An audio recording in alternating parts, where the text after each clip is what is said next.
हाँ जी, तो हम कर रहे थे वर्ब। एक क्लास में ना बिल्कुल भी आपस में ये आवाज नहीं आए, ठीक है? बिल्कुल शांति से बैठ के पढ़ो।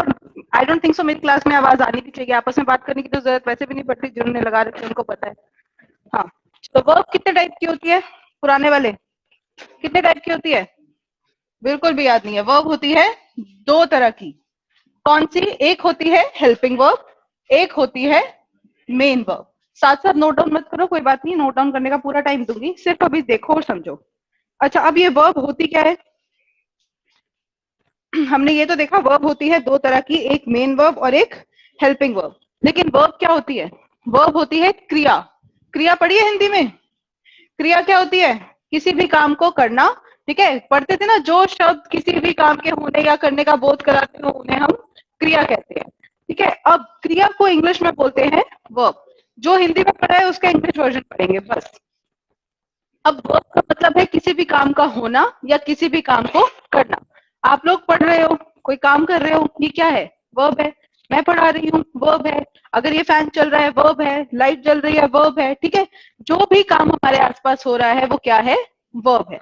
अब वर्ब के कितने टाइप्स होते हैं? दो टाइप्स होते हैं। कौन से? एक हेल्पिंग वर्ब और दूसरा मेन वर्ब। हेल्पिंग वर्ब होती है सहायक क्रिया और मेन वर्ब क्या होती है? क्रिया। ठीक है, हेल्पिंग वर्ब मतलब सहायक क्रिया और मेन वर्ब मतलब मुख्य क्रिया।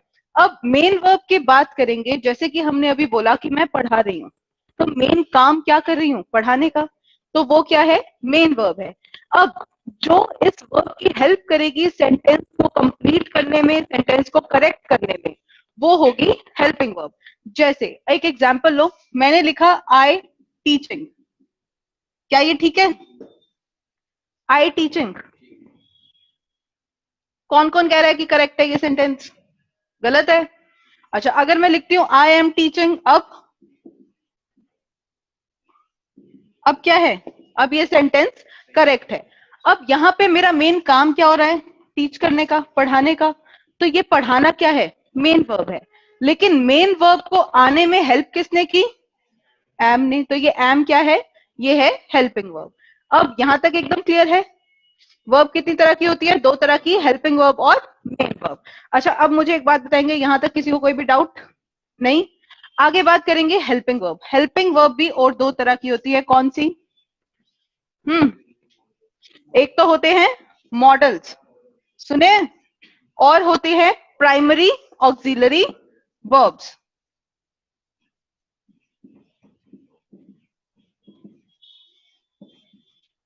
अच्छा, ये प्राइमरी ऑक्सिलरी वर्ब्स का क्या मतलब होता है? ये ऑक्सिलरी का मतलब होता है हेल्पिंग। ठीक है, कहीं भी अगर ये ऑक्सिलरी वर्ड मिल जाए तो इसका मीनिंग होता है हेल्पिंग। ओके, अब मॉडल्स की बात करें तो ये भी आगे दो तरह के होते हैं। एक होते हैं मॉडल ऑक्सिलरी वर्ब्स और दूसरे कौन से होते हैं? Marginal auxiliary verbs. डरना नहीं है, बताऊंगी सबके बारे में। हाँ, अब मॉडल्स पढ़े हैं बचपन में, पढ़े होंगे, कैन, कुड, मे, माइट, है ना, पढ़ते थे ना? ये सारे मॉडल्स होते हैं। अब मॉडल्स भी हमने आगे डिवाइड कर दिए दो तरह में, एक तो मॉडल ऑक्सिलरी वर्ब्स और एक मार्जिनल ऑक्सिलरी वर्ब्स। ऑक्सिलरी का क्या मतलब होता है? हेल्पिंग। मतलब ये सारी चीजें किस तरह से आएंगी? हेल्पिंग वर्ब की तरह आएंगी। ठीक है, अब लेकिन थोड़ा कहानी में भी ट्विस्ट आएगा, ध्यान से देखो। मॉडल्स हमने बोला can, could, may, might, need, should, है ना, ये सारे मॉडल्स होते हैं। अब मुझे एक बात बताएंगे, अगर मैंने लिखा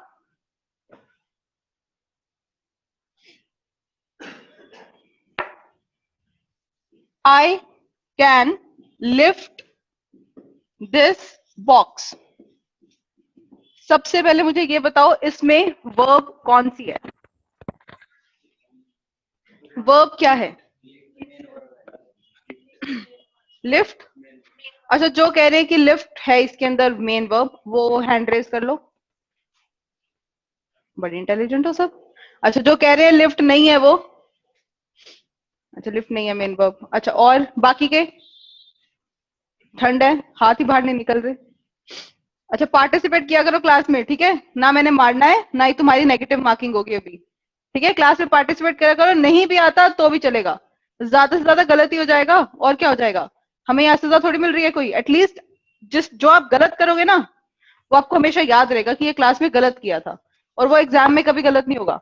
हाँ चलो, I can lift this box. अब आई का क्या मतलब होता है? मैं, कोई काम तो नहीं होता। दिस बॉक्स मतलब ये बॉक्स कोई काम तो नहीं होता। बचा क्या? कैन और लिफ्ट। लिफ्ट का क्या मतलब होता है? उठाना। अब उठाना क्या कोई काम है? बिल्कुल है, उठाना काम है ना। तो वर्ब क्या बनी यहाँ पे? उठाना, यानी कि मेन वर्ब। अच्छा, अब इसकी हेल्प किसने की? कैन ने। तो कैन क्या बनी यहाँ पे? Helping verb. लेकिन हमने एक चीज और भी देख रखी है कि कैन तो मॉडल भी होता है ना, मतलब ये किसकी तरह आ रहा है? हेल्पिंग वर्ब की तरह आ रहा है। अच्छा, अगर मैं लिखूं यहाँ पे आई कैन दिस बॉक्स, क्या ये सेंटेंस ठीक है? क्या ये सेंटेंस ठीक है? नहीं है। मतलब कभी भी बिना मेन वर्ब के हम हेल्पिंग वर्ब को यूज नहीं कर सकते। हेल्पिंग वर्ब सिर्फ और सिर्फ मेन वर्ब की हेल्प करने के लिए ही आती है। तो कुछ मॉडल्स ऐसे हैं जिन्हें हम किसकी तरह यूज करते हैं? हेल्पिंग वर्ब की तरह। अब नीड एक मॉडल होता है। अगर मैंने यहां पे लिखा आई नीड यू, अब मुझे बताएंगे इसमें वर्ब कौन सी है? आई कोई वर्ब है? यू कोई वर्ब है? बचा क्या? नीड, जरूरत होना।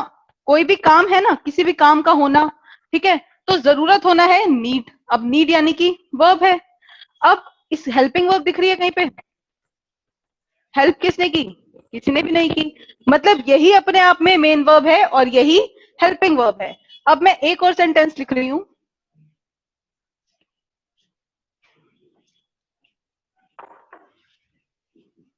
You need not come here.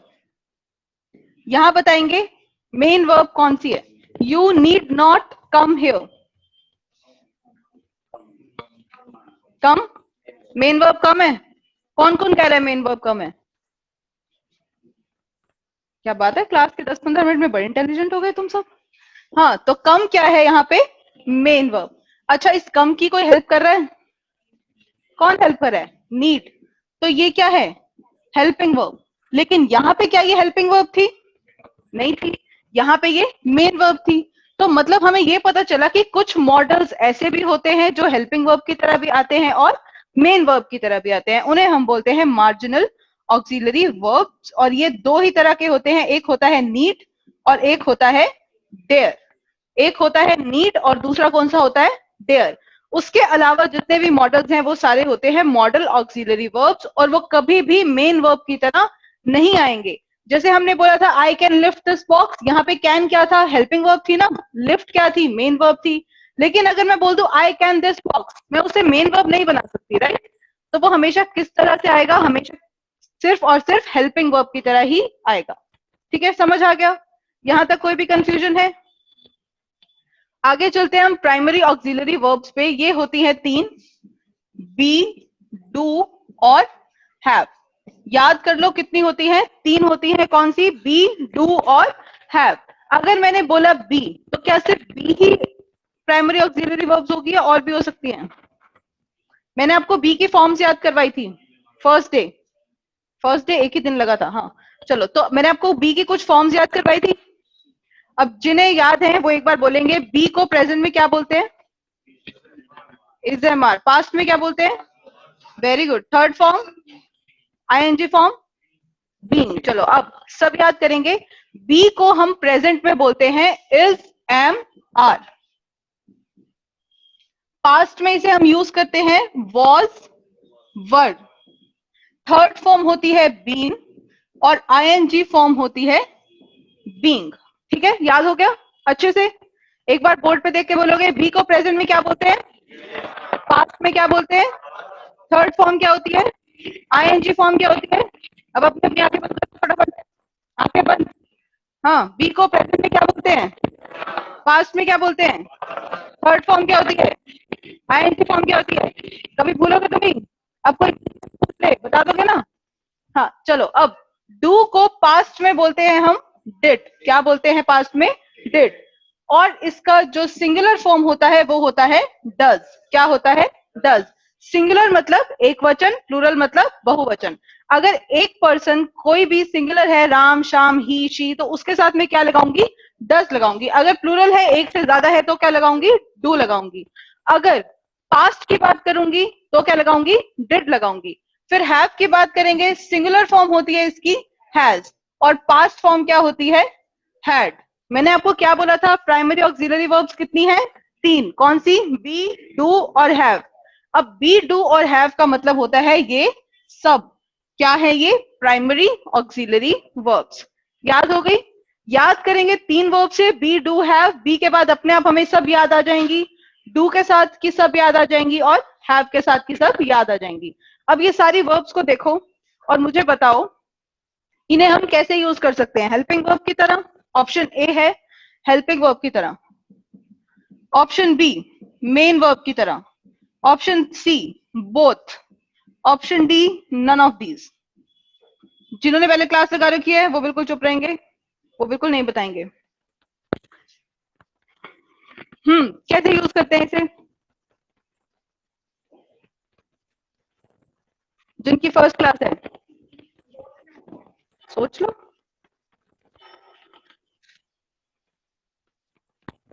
हाँ, अब सोच लिया होगा, इतनी देर तो बहुत है। नए वाले ऑप्शन ए के लिए रेज योर हैंड्स, जो कहते हैं इन्हें हम हेल्पिंग वर्ब की तरह यूज कर सकते हैं। Is, am, are, was, were, do, does, did. जो कह रहे हैं मेन वर्ब की तरह यूज कर सकते हैं, जो कह रहे हैं दोनों की तरह यूज कर सकते हैं। अच्छा, और जो कह रहे हैं किसी यूज ही नहीं कर सकते, हम तो यूज करेंगे ही नहीं, ऐसा तो कोई नहीं है। चलो शुक्र है। हाँ, फिर बात करेंगे अच्छा बोथ की तरह कैसे यूज कर सकते हैं, दोनों की तरह एग्जाम्पल दो।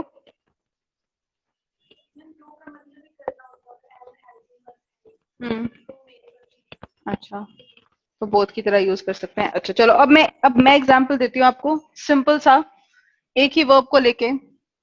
मैंने अभी थोड़ी देर पहले क्या एग्जाम्पल दिया था? आई एम टीचिंग, जहां पे हमने क्या देखा था कि टीचिंग क्या है? मेन वर्ब है। एम ने हेल्प की तो एम क्या है? हेल्पिंग वर्ब है। अच्छा मुझे इसमें बताओ, अगर मैं लिखती हूँ आई एम अ डॉक्टर, अब मुझे बताओ इसमें मेन वर्ब क्या है?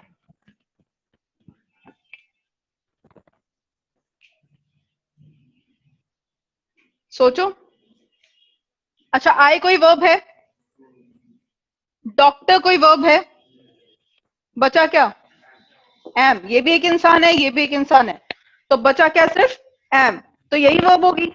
अब यही अपने आप में मेन वर्ब है और यही हेल्पिंग वर्ब भी है। तो मतलब प्राइमरी ऑक्सिलरी वर्ब्स को मैं हेल्पिंग वर्ब की तरह भी यूज कर सकती हूँ और मेन वर्ब की तरह भी यूज कर सकती हूँ। ठीक है, क्लियर हो गया अच्छे से? उसके बाद मेन वर्ब की बात करेंगे, तो मेन वर्ब तो वैसे भी क्लियर है, इसमें क्या करना है? कोई भी मेन काम हो रहा है वो क्या होता है? मेन वर्ब होती है। ठीक है, I can lift this box, lift क्या थी? Main verb. I am teaching, teach क्या है? Main verb. जो भी मेन काम हो रहा होगा वो क्या होती है? मेन वर्ब होती है। मेन वर्ब की एक क्वालिटी होती है कि इसकी हमारे पास फॉर्म्स ऑफ वर्ब होती है, यानी कि वर्ब की फर्स्ट फॉर्म, वर्ब की सेकेंड फॉर्म, वर्ब की थर्ड फॉर्म और आईएनजी फॉर्म। हम इसे किसी भी तरह से लिख सकते हैं। बाकी ये हम टेंसेस में पढ़ेंगे कि कौन सी फॉर्म कहां पे आएगी। सिर्फ इतना देख लो कि इसकी एक क्वालिटी होती है, इसे हम 4 तरह से लिख सकते हैं। ठीक है, लेकिन बाकी जितनी भी हेल्पिंग वर्ब्स हैं उन्हें हम फॉर्म्स ऑफ वर्ब की तरह नहीं लिख सकते। जैसे फॉर एग्जाम्पल कैन, क्या आप लिख सकते हो कैन को? कैंड, कैनिंग लिख सकते हो। लॉर्ड कैनिंग की बात नहीं करेंगे, यहाँ पे कैन है, सकता है या सकती है। ठीक है, इसकी हम फॉर्म्स ऑफ वर्ब नहीं बना सकते ना। ठीक है, लेकिन टीच के लिए बना सकते हैं। टीच वर्ब की फर्स्ट फॉर्म, टॉट वर्ब की second form, teaching ING form, है ना। इसे हम बहुत सारी फॉर्म्स ऑफ वर्ब में लिख सकते हैं। डिफरेंस समझ आ गया अच्छे से? ये पूरा का पूरा फ्लो चार्ट क्लियर है? कोई डाउट है तो पूछो। कोई डाउट नहीं है? एक ही बार में एकदम क्लियर? या ऑल क्लियर हो गया? एकदम ऊपर से गया, कुछ समझ नहीं आया, पता नहीं क्या हो गया ये, है ना? एकदम साफ क्लियर हो गया अच्छे से? तो इतने दुख में क्यों हो? क्या हुआ, लग जाएगी जॉब, कोई बात नहीं, खुश रहा करो। हाँ, अब नोट डाउन कर लो, ये पूरा का पूरा फ्लो चार्ट बना लो। फ्लो चार्ट बनाने के बाद अगर कोई प्रॉब्लम आए तो पूछो।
जिसने पहले क्लास ली थी, किसी के पास नोटबुक है जहां पे मैंने वो कैप कराई थी? क्या बता देना मुझे, क्या क्या वो कैप कराई थी? सेरेंडिपिटी, कॉलरिक, और एनोडाइन, और मतलब ट्रिक से याद हो रही है वो कैप। अच्छा, उसके बाद कभी एफर्ट किए कोई वो कैप याद करने के लिए? Very good. हाँ, कभी और याद किया, कोई एफर्ट किया कि वो कैब याद करें? अभी इतने दिन से क्लास नहीं लगी तो वो कैब नहीं याद करनी, बस पेपर क्लियर करना है। बस पढ़ने को मत बोलो, पेपर तो क्लियर करना है, ऐसे नहीं चलेगा।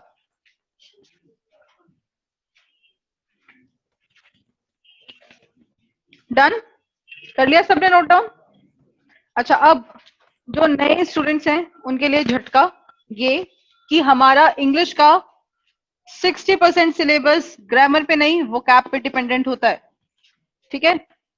अब वोकैबुलरी कोई याद करता है? वोकैबुलरी किसी ने पहले एग्जाम दिए हैं गवर्नमेंट जॉब के? कोई भी एसएससी, एचएसएससी, बैंकिंग कोई भी दिया है? दिए? अच्छा, उसमें ऐसे एंटोनिम सिनोनिम देखे? One word substitution, idioms, phrases देखे होंगे। इडियम्स, फ्रेजेस कभी आए कभी नहीं आए, बट एंटोनिम सिनोनिम का तो पक्का आना ही आना है, सबको पता है। ठीक है? अच्छा, फिलर्स देखे होंगे? देखिए, फिल इन द ब्लैंक, जिसके लिए 4 ऑप्शन दिए जाते हैं और चारों का मतलब हमें नहीं पता होता है ना, होता है ना? किसी ने फील किया है? ये हुआ है किसी के साथ? सबके साथ हुआ होगा। देखो, सबके जिन्होंने एग्जाम दिया ये सबके साथ हुआ होगा कि एक फिल इन द ब्लैंक दिया होता है जिसको फिल करने के लिए 4 ऑप्शन दिए जाते हैं, और चारों ऑप्शन हमें समझ में आ रहे होते हैं, लेकिन मतलब किसी का नहीं पता होता कि ये चारों में से कौन सा वर्ड हम यहाँ पे फिल कर दे, है ना? तो उसके लिए क्या जरूरी है? वो कैब जरूरी है। जब आपको ग्रामर के सेंटेंसेस भी तभी समझ आएंगे जब आपको वर्ड का मीनिंग समझ में आएगा कि वो कहना क्या चाह रहा है अल्टीमेटली। अच्छा, रीडिंग कॉम्प्रिहेंशन आता है? काफी एग्जाम्स में आता है, काफी में नहीं भी आता है, काफी में आता भी है। एचएसएससी में नहीं आता, ठीक है? लेकिन एसएससी का एग्जाम अगर कभी दोगे, सीजीएल लेवल का, सीएचएसएल लेवल का, ये कभी आगे बढ़ने की कोशिश करोगे तो एक रीडिंग कॉम्प्रिहेंशन भी आएगा, जिसमें क्या जरूरी है? वो कैब, मतलब वो कैब रामबाण इलाज है हर चीज का। ठीक है? तो कुछ वर्ड्स ऐसे रखो जो याद हो जाए, चाहे प्रीवियस ईयर से उठा लो, रिपीट होते हैं वर्ड्स। ठीक है? बहुत सारे वर्ड्स रिपीट भी होते हैं, बहुत सारे नए भी आ जाते हैं। ठीक है? वो कैब की कोई ये नहीं है कि कोई स्कोप है, एक लिमिटेशन है कि यहीं तक ही आएगा। ठीक है? कि ये 4-5 वर्ड याद कर लिए वही आएंगे, ऐसा नहीं है। वो कहीं से भी उठा के दे सकता है, लेकिन एटलीस्ट हम प्रीवियस ईयर कुछ याद कर सकते हैं। ठीक है? कोई प्रीवियस ईयर की अगर कोई आपके पास बुक हो, ठीक है, यहाँ पे मुझे नहीं पता कि कौन सी बुक अवेलेबल है, मार्केट एक बार एक्सप्लोर कर लेना। अगर कोई प्रीवियस ईयर आपको बुक मिल जाए वो कैब की, तो उसे देख लेना एक बार, याद कर लेना उसमें से। ठीक है? नहीं तो वो कैब की कोई भी बुक लेके याद कर सकते हो। ठीक है? करनी कैसे है आपको मैं बता दूंगी। हाँ जी, अब सबसे पहला वर्ड कौन सा कराया था? वर्ड बताओ लास्ट क्लास में। एसेसिनेशन। 2 क्लासेस हुई थी तुम्हारी या एक हुई थी?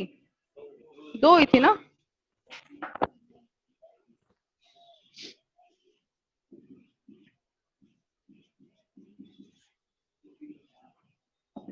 ये वर्ड है एसेसिनेशन। क्या मीनिंग होता है इसका? पुराने वाले हाँ, चलो एसेसिनेशन की बात करेंगे हम। हाँ जी, ये जो वर्ड है ये दो तरह से आ सकता है। पहला एंटोनिम सिनोनिम में, और दूसरा आ सकता है स्पेलिंग एरर में। स्पेलिंग एरर आता है, देखा होगा, वो तो एचएसएससी में भी आता है। स्पेलिंग एरर में क्या होता है कि वो आपको गलत स्पेलिंग लिख के दे देगा और बोलेगा सही स्पेलिंग कौन सी है, या फिर चार ऑप्शंस होते हैं, चार ऑप्शंस में एसेसिनेशन को अलग अलग तरह से मोल्ड करके दिया होगा, आपसे पूछेगा सही स्पेलिंग वाला वर्ड बताओ। ठीक है, अब अगर मैं यहां से एक एस हटा दूं, ये एसेसिनेशन लग रहा है, ये भी एसेसिनेशन लग रहा है ना। अगर मैंने ये एस हटा दिया, अब अभी भी एसेसिनेशन ही लग रहा है। ठीक है, लेकिन जब तक हमने ये वर्ड पढ़ा नहीं होगा तब तक हमें समझ नहीं आएगा कि इसकी सही स्पेलिंग क्या होती है। अच्छा, इसकी स्पेलिंग कैसे याद करेंगे? गधे को इंग्लिश में क्या बोलते हैं? गधे को इंग्लिश में बोलते हैं हम एस। तो ये क्या है? गधा। गधे के पीछे कौन है? उसके पीछे कौन है? आई मतलब मैं। मेरे पीछे कौन है? नेशन। नेशन मतलब पूरा देश। गधा, गधे के पीछे गधा, उसके पीछे मैं, मेरे पीछे पूरा देश। तो ये क्या बन गया? एसेसिनेशन। अब यहां पे हम देखेंगे कि अगर गधे का मतलब एस होता है और एस की स्पेलिंग ए डबल एस होती है, तो अगर गधे के पीछे वापस से गधा आएगा तो उसकी स्पेलिंग में भी कितने एस आएंगे? टोटल कितने ऐसे आएंगे एसेसिनेशन में? चार। अब कभी भूलोगे नहीं, स्पेलिंग तो नहीं भूलोगे, लेकिन इसका मतलब क्या होता है? इसका मतलब होता है किल या फिर मर्डर। क्या मतलब होता है? किल या फिर मर्डर। अगर आपको कोई ऐसा बताए तो बिल्कुल भी मानना नहीं है। ठीक है, अगर मैं यहाँ पे अभी नीचे जाती हूँ, मैं किसी को भी गोली से उड़ा देती हूँ, मैंने उसे मार दिया, मर्डर किया, क्या वो एसेसिनेशन? वो एसेसिनेशन नहीं होगा। पूरा कॉन्टेक्स्ट क्या होता है इसका? किल या मर्डर, किसी को मारना, लेकिन किस वजह से? For political reason. किसी को भी पॉलिटिकल रीजन की वजह से मार देना, उसे हम बोलते हैं एसेसिनेशन। अगर मैं यहाँ पे नीचे जाऊंगी किसी को मारूंगी तो उसे हम मर्डर बोलेंगे, एसेसिनेशन नहीं बोलेंगे। ठीक है, लेकिन अगर मैं दिल्ली जाके राहुल गांधी या फिर मोदी को मार देती हूँ तो उसे हम क्या बोलेंगे? एसेसिनेशन बोलेंगे। समझ में आ गया दोनों में फर्क? भूलोगे तो नहीं। एसेसिनेशन का मतलब किसी को भी राजनीतिक हत्या बोल सकते हो, या फिर टू किल और मर्डर फॉर पॉलिटिकल रीजन। ठीक है, नोट डाउन कर लो।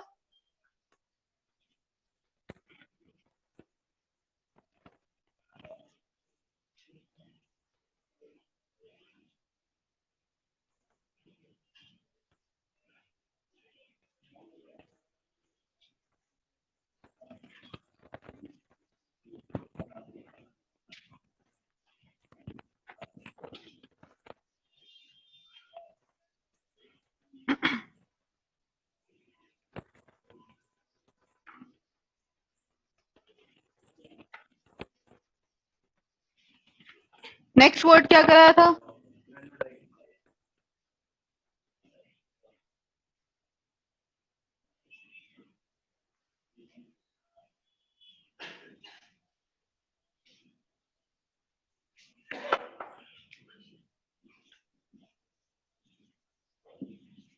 हमारे पास ये वर्ड है एनोडाइन। इसका मतलब क्या होता है? हाँ, बस वो ट्रिक नहीं बतानी। ठीक है, मतलब बताओ, मतलब क्या होता है? हाँ, वेरी गुड। चलो, इसका मतलब होता है पेन किलर। अगर मैं आपको ऐसे याद करा दूं, एनोडाइन का मतलब है पेन किलर। ठीक है, याद कर लो यहाँ 10 बार बोल के। उसके बाद मैं 15 दिन बाद पूछू, याद रहेगा? कोई आपसे पूछे एनोडाइन का क्या मतलब था, 15 दिन इस वर्ड को नहीं देखोगे तो एकदम उड़ गया। अच्छा, इसे याद कैसे करेंगे? एनोडाइन का मतलब तो हमें नहीं पता, लेकिन हमें सेंसोडाइन का मतलब तो पता है। सेंसोडाइन क्या होती है? टूथपेस्ट होती है ना।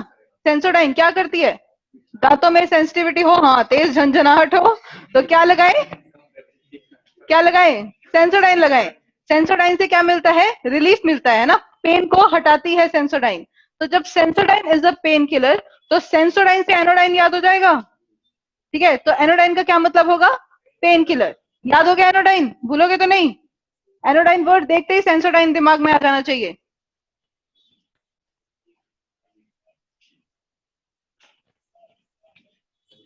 Next word. नेक्स्ट वर्ड ये था सीरीज में, बताओ मुझे। नेक्स्ट का जोली कराया था।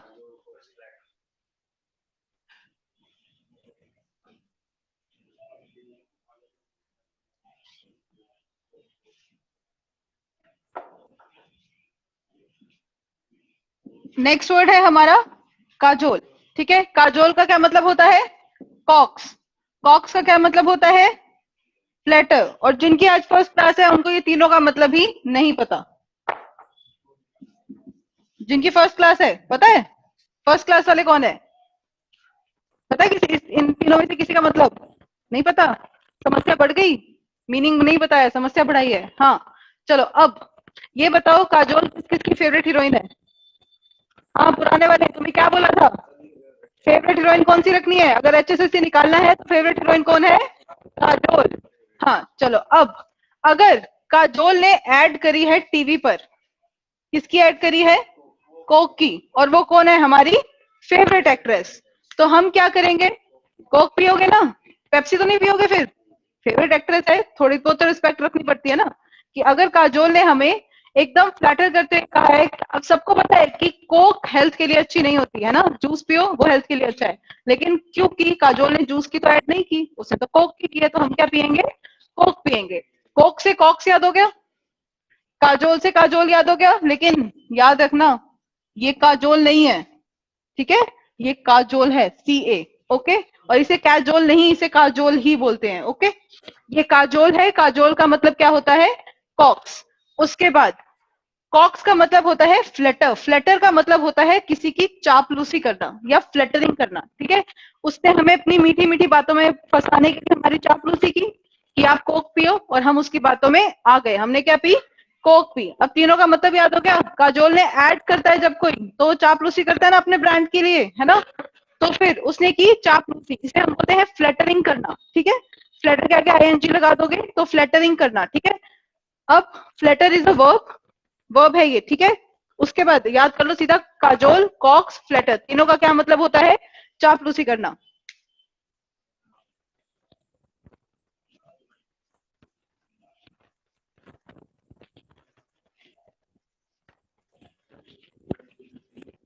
नेक्स्ट क्या करवाया था? उसके बाद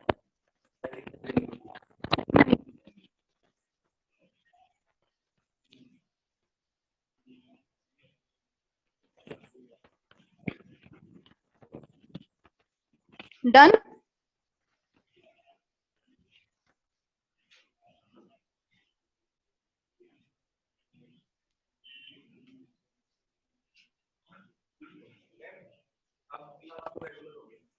हाँ जी बिल्कुल। नहीं नहीं, काजोल पे नहीं रोके, रेगुलर लोगे। अभी 1 महीना एकदम रेगुलर चलेगा, उसके बाद जैन में। हाँ जी बिल्कुल बिल्कुल रेगुलर होगा। उसके बाद सिलेबस खत्म हो जाएगा आपका, टेंशन मत लो। HSSC में बहुत हाई लेवल का नहीं आता है, हमें विड्थ कवर करनी है। विड्थ का मतलब है हमें हर चैप्टर का ना बेसिक पढ़ना है। ठीक है, हमें बहुत ज्यादा डीप में नहीं जाना। इंग्लिश पे PhD नहीं करेंगे हम बिल्कुल भी। ठीक है, हमें एग्जाम निकालना है। ओके, तो ये मत सोचना हम एक ही चैप्टर पे लगे रहें लगे रहें लगे रहें। ठीक है, हमें width of the topic cover करना है, मतलब ज्यादा से ज्यादा टॉपिक्स कवर करने हैं, उनका बेसिक कवर अप कर लेना है, क्योंकि बेसिक से ही क्वेश्चन बनेगा HSSC में। ठीक है, अगर कोई हाई लेवल एग्जाम के लिए प्रिपेयर कर रहा है तो ये तो सिर्फ HSSC का ही बैच है ना। चलो ठीक है, तो बेसिक ही कवर करेंगे, इसमें हो जाएगा बहुत आराम से। इस महीने के एंड तक खत्म हो जाएगा सिलेबस आपका। ठीक है, अच्छा अब एक काम करोगे, किसी के पास प्रीवियस ईयर क्वेश्चंस होंगे? किसी के पास कोई बुक हो प्रीवियस ईयर क्वेश्चंस के लिए? है? एक दिन आप ले आना। अभी सिलेबस खत्म करने के बाद हम लास्ट के 4 से 5 दिन प्रीवियस ईयर क्वेश्चंस उठाएंगे, फिर हम देखेंगे कि हमने कितना पढ़ा है और कितना एग्जाम में आ रहा है उस अकॉर्डिंग। ठीक है, लास्ट के 5 दिन। अच्छा एक काम करो, हर चैप्टर के बाद तुम्हारा टेस्ट ले लूं? पक्का? अच्छा अब ये बताओ कि टेस्ट एक हम पूरा दिन टेस्ट पे डिवोट करें, या ओरल टेस्ट लूं या रिटर्न लूं? रिटर्न लूं? एक काम करना, फिर ऐसा करेंगे, जैसे ही ये चैप्टर खत्म होगा उसके बाद नेक्स्ट क्लास में आते ही आधा घंटा हम लोग टेस्ट पे डिवोट करेंगे, और आधा घंटा नए चैप्टर की इंट्रोडक्शन। डन? अब 3 से 4 दिन में ये चैप्टर खत्म हो जाएगा, उसके बाद हम टेस्ट लूंगी। ठीक है, जो भी चैप्टर खत्म होगा उसके बाद उस चैप्टर का टेस्ट हुआ करेगा क्लास में। डन? और क्वेश्चंस वैसे ही होंगे टेस्ट में जैसे कि आपके एग्जाम में आएंगे, उस चीज की टेंशन मत लेना। ठीक है, एग्जाम में आप जो भी क्वेश्चन देखोगे आपको पहले देखा हुआ ही मिलेगा। वो ऐसा नहीं होगा कि एकदम नया आ गया, पता नहीं ये कौन सा कॉन्सेप्ट आ गया, सब कॉन्सेप्ट आपके देखे हुए होंगे। लेकिन तब जब आप पढ़ोगे, ये नहीं कि आज पढ़ के गए, नोटबुक कभी खोली नहीं घर पे, फिर एकदम से झटका लगे अरे ये कहाँ से आ गया। ठीक है, इस बात की गारंटी है जितना नोटबुक में लिखोगे उसमें से ही आएगा, इस नोटबुक के बाहर से कुछ नहीं आएगा, कोई एक्स्ट्रा बुक पढ़ने की कोई जरूरत नहीं है, सब कुछ आपकी कॉपी के अंदर से ही आपको मिलेगा एग्जाम में। ठीक है, चलो अब हम कौन सा वर्ड था, सी डेट। अच्छा सी डेट, सी डेट का क्या मतलब होता है, हाँ मतलब बताने से पहले ट्रिक की बता देती हूँ। चलो सी डेट का मतलब है, अब तुम नहीं जाओगे कहीं, अब जाएगा अली, एक लड़का है, लड़के का नाम क्या है, अली, वो कहाँ गया है, सी, सी पे गया है, कहाँ गया है, सी पे, और वो गया है डेट पे, डेट समझते हो ना, अपने प्रेमी प्रेमिका के साथ है ना, या पति पत्नी किसी के साथ भी आप लोग घूमने जाओ उसे हम बोलते हैं डेट पर जाना, तो वो सी पे डेट पे गया है तो कैसा महसूस करेगा, बड़ा अच्छा, एकदम रिलैक्स पीसफुल। ठीक है, एचएसएससी का बर्डन, घर के कामों का बर्डन है ना, लड़कियों के लिए घर के कामों का बर्डन, लड़कों के लिए पढ़ाई बिजनेस किसी भी चीज का बर्डन, सबसे छुट्टी मिल जाएगी और थोड़ी देर के लिए वो कैसा फील करेगा, रिलैक्स एंड पीसफुल। दो वर्ड याद कर लो, इसके जस्ट बाद एक वर्ड करेंगे हम, दैट इज एलिमिनी। एलिमिनी पता है, न्यूज़पेपर्स में पढ़ा होगा कभी। चलो अब गया कौन था, अली, अब वो सी डेट मतलब सी पे गया है डेट पे, लेकिन अफसोस की बात यह है कि जैसे ही वो वापस आया तो उसका डिवोर्स हो गया, क्या हो गया, डिवोर्स हो गया। ठीक है, क्योंकि लड़ाई हो गई, तो अब जब डिवोर्स हुआ, तो जब भी डिवोर्स होता है ना, तो कुछ कंपनसेशन देनी पड़ती है मेल्स को, फीमेल हमेशा एक मतलब डिमांड होती है कंपनसेशन की, वो देनी पड़ती है किसी भी फॉर्म में, भले आप लैंड दे दो, मनी दे दो, किसी भी फॉर्म में कंपनसेशन देनी पड़ती है, तो आपने सुना होगा। ठीक है, तो उसे हम बोलते हैं, क्या बोलते हैं, एलिमनी। जब अली का तलाक हुआ तो अली ने अपनी वाइफ को क्या दी, एलिमनी दी, एलिमनी, एलिमनी को हम बोलते हैं मनी दी, तो एलिमनी मतलब तलाक के टाइम पे दी जाने वाली कंपनसेशन। ठीक है, नोट डाउन कर लो।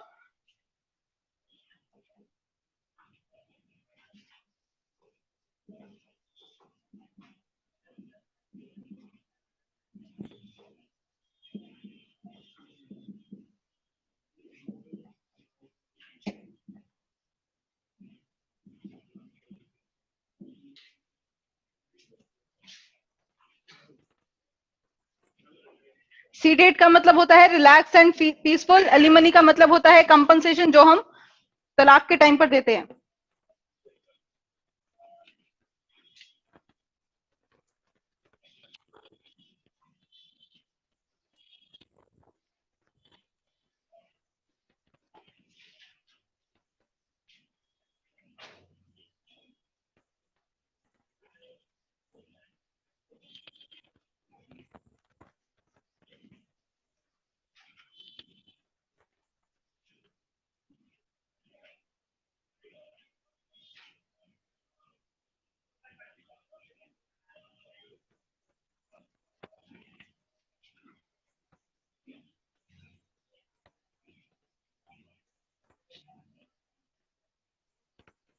डन हो गया note down.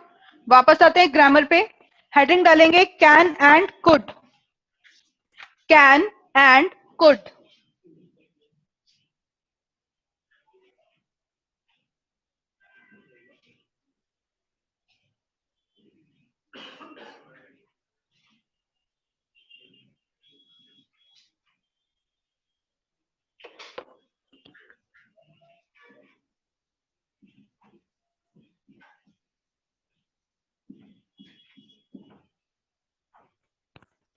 Can and could, वो कैब याद हो गई है। ठीक है, अब ये हमेशा नहीं चलेगी। ओके, ये मैं आपको 5-6 डेज करा दूंगी, फिर समझ में आ जाएगी, उसके बाद अपने आप याद कर सकते हो ना। वो कैब तो क्लास में कराने की जरूरत नहीं है। कितनी कर लोगे क्लास में, क्लास में ग्रामर का सिलेबस कवर अप करो, कुछ तो खुद से भी करोगे, है ना। फोर्थ फिफ्थ के बच्चे तो नहीं हो, सब एकदम अच्छे अच्छे खासे एकदम बड़े बड़े बच्चे हो, है ना। बच्चे तो हो ही नहीं एक्चुअली। ठीक है, तो अपने आप कर लोगे ना। कभी कभी मतलब क्लास में जाती हूँ, कभी कभी हो जाता है, अच्छे बच्चे हो ना, फिर दिमाग से निकलते रहे बच्चे तो है ही नहीं सामने। हाँ, चलो अपने आप से कर लेना। ठीक है, वो कैप अभी 5-6 डेज आपका एक फ्लो बन जाएगा कि कैसे करनी है। रोज 5-5 वर्ड अगर करोगे 5-6 दिन, फिर आदत पड़ जाएगी। फिर 5 वर्ड अपने आप से अपनी मर्जी से ट्रिक बनाकर करना। ठीक है, घर में खड़े हो, किचन में खड़े हो, किचन से रिलेटेड कोई ट्रिक बना ली, कैसे भी करके वर्ड को देख के रिलेट करना कि इसे हम कैसे रिलेट कर सकते हैं, और उस तरह से रिलेट करके ट्रिक बना के याद कर लेना। ठीक है, वो कैप का सिलेबस कोई नहीं है। टू बी वेरी फ्रैंक, अगर मैं आपको एक सिलेबस बताऊं कि यहाँ से कर लो याद और वहां से ना आए, वो कैप का कोई सिलेबस नहीं है। आपकी किस्मत है, अगर आपके याद किए हुए में से आ गई तो बहुत अच्छी बात है, नहीं आई तो आपको उसकी भी ट्रिक बता दूंगी। कुछ रूट वर्ड्स होते हैं कि जिसे देख के हम अंदाजा लगा सकते हैं। ठीक है, फॉर एग्जाम्पल, चलो एक रूट वर्ड वाला भी करा देती हूँ। एक वर्ड होता है सोमनेम्बुलिस्ट।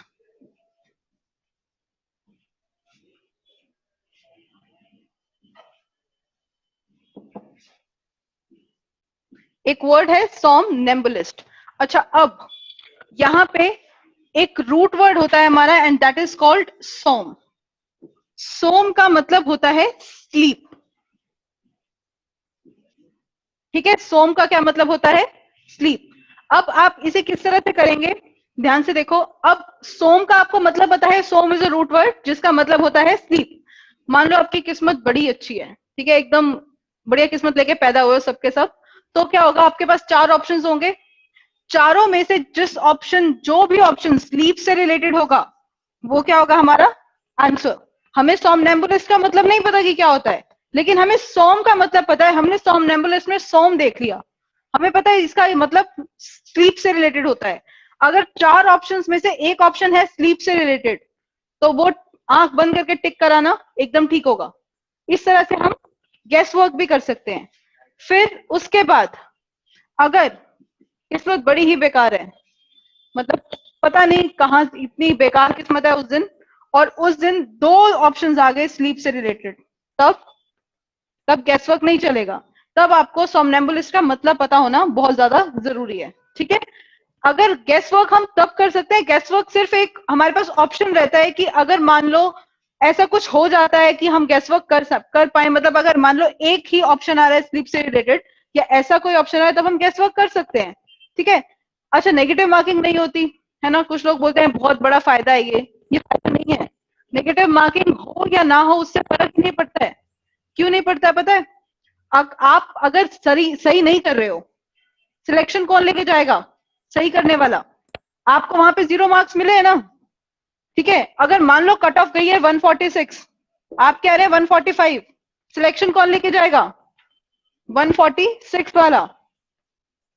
अच्छा, अब क्या 145 वाले ने मेहनत नहीं करी होगी? मेहनत तो इसने भी करी, मेहनत 146 वाले ने भी करी, लेकिन एक नंबर का जो फर्क रहा ना, वो कहां रहता है पता है? आपको वो सब चीजें भी पढ़नी है जो सब पढ़ रहे हैं, और कुछ वो भी पढ़ना है जो सब नहीं पढ़ते। जो सब नहीं पढ़ते और जो आप पढ़ोगे ना, वो सिलेक्शन कराता है। आप ये 145 वाला वो सब पढ़ के गया था जो सब पढ़ के गए थे, ये 146 वाले को सोमनेम्बुलिस्ट का मतलब पता था जो आपको नहीं पता था, और यहाँ पे गैस वर्क नहीं चला।